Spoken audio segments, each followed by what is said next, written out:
অন্যায়েৰ বিৰুদ্ধে প্ৰতিবাদ কৰি আছো। এইখন মাটি মহৰ নামত। মহৰ এজন পাগল মানুহ, সি এজন সমাজত দুৰ্বল মানুহ। তেওঁক অন্যায় কৰি মকিম গৈ যিভাৱে মাটি অত্যাচাৰ কৰি আছে, সেই অন্যায়টো বেদখল কৰি আছে, সেই অন্যায়টো আমি হ'বলৈ নিদিওঁ। আমি ৰাইজৰ হকে, ৰাইজে আমাৰ লগত আছে, ৰাইজৰ হকে আমি প্ৰতিবাদ জনাওঁ যে এই মাটিডোখৰ মকিমক সমজাই নিদিয়ে, মহৰক সমজাই দিয়ে।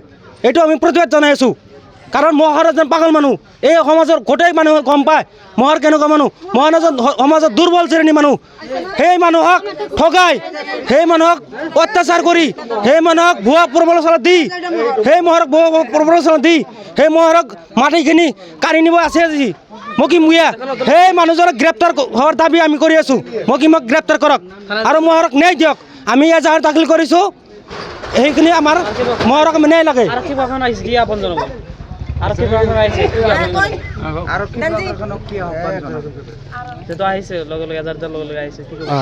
আৰক্ষীক আমি সন্মান কৰোঁ, যিহেতু অসম আৰক্ষীক আমি সন্মান কৰোঁ।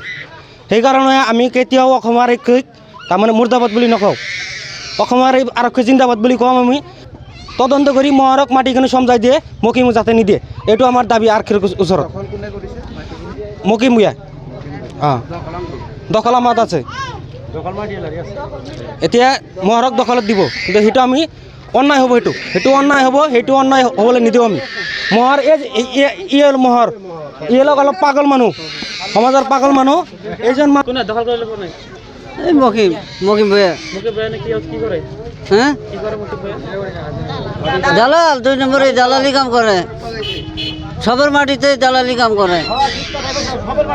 এই স্কুলের মাটিতেও করছিল, স্কুলের মাটিতে করছিল, স্কুলের মাটিতে ঘরদার উঠাইছিল, স্কুলের ছাত্রবিলাকে সব ভাঙ্গি চুরমার করে দিছে। স্কুলের মাটিতে ঘর উঠাইছিল, স্কুলের ছাত্রবিলাক চুরমার করে দিছে ভাঙ্গি চিঙ্গি। জনাইছোঁ। আৰু আচলতে ক'বলৈ গ'লে আমি এখন সুন্দৰেৰে সোণৰ অসম আমি যেনেকৈ বচাই ৰাখিব লাগিব, সেইটো আমাৰ সকলোৰে কৰ্তব্য।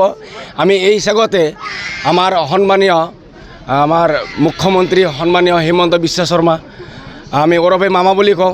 গতিকে মামাক মই এটাই আহ্বান জনাওঁ, এই যে কিছুমান দুৰ্নীতি মানুহে দালালি কৰি কিবা কৰি বেলেগৰ মাটি, এজনৰ মাটি আনজনক দি কেনে অলপ পইচা পাতি দ্বাৰা সেই মানুহজনক যে ভিকাৰী এজন ৰাস্তাৰ পথত বেলে নমাই দিয়ে, যাৰ কাৰণে মই মামাক আহ্বান জনাওঁ।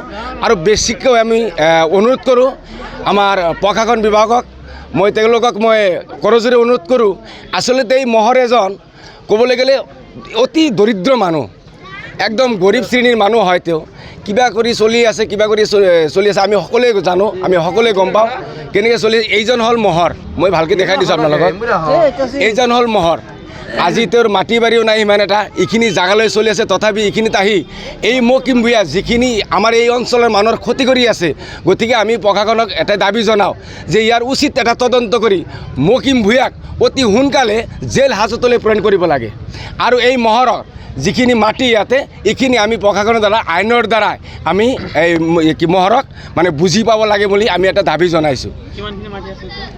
ইয়াতে মোটামুটি তাৰ 26,000 ওপৰত মাটি আছে। গতিকে এই মাটি, এই ৰুমবিলাক আচলতে বনোৱাটো মকিম ভূঞাই বনাইছে। আমি এতিয়া চাইছোঁ, পইচা দিছিল, কিবা কৰিছিল, সেইটো তেওঁলোকে জানে। কাম কৰাখিনি সেইখিনি কৰিছিল। এতিয়া ভাড়া চাড়া একো চব বন্ধ হৈ আছে। তাৰ কাৰণ এইজন হ'ল পাগল মানুহ। আপোনালোকে সকলোৱে জানে, আমাৰ এই অঞ্চলৰ সকলোৱে জানে, ভালকৈ জানে যে এইজন হ'ল পাগল। তাক কিবা কৰি কি দি কি লোন চন কিবা কৰি ৰবাচোন অলপ কথা কিবা কৰি এই মাটিৰ পৰা তেখেতক বেদখল দি আছে। মই সেইকাৰণে এই গৰীব দুখীৰ হৈ আমি সজাগতা ৰাইজে এটা দাবী জনাইছোঁ। প্ৰশাসন আছে, আমি তেওঁলোকক অনুৰোধ কৰিছোঁ। আমাৰ লগতে আমাৰ মুখ্যমন্ত্ৰী সন্মানীয় ডক্টৰ হিমন্ত বিশ্ব শৰ্মাক আমি আহ্বান জনাইছোঁ, উচিত তদন্ত কৰি এই মাটিখন মহৰে পাব লাগে। আৰু মকিম ভূঞাই আমাৰ এই গোটেই অঞ্চলত, মই অকলে নকওঁ, চবেই জানে, চবেই বুজি পায়, যিখিনি ক্ষতি কৰি আছে, এজনৰ মাটি আনজনক দি আছে, কিবা কৰি আছে, কেনেকুৱা গম নাপাওঁ। গতিকে মই উচিত তদন্ত কৰি মকিম ভূঞাক অতি সোনকালে জেল হাজতলৈ প্ৰেৰণ কৰিব। হয়, আমি প্ৰশাসনৰ মানুহ ইয়াতে চাইছোঁ, আমি তেওঁলোকক মই ধন্যবাদ জনাইছোঁ। আপোনালোকে যে আহি কেনে আমাৰ এইখিনি অঞ্চলত চাই গ'লে ধুনীয়াকৈ চাইছে। গতিকে এইখিনি আমি এই মহৰক এই মাটিখিনি মোৰ পাব বুলি আমি প্ৰশাসনৰ ওচৰত মই কৰজোৰে দাবী জনাইছোঁ।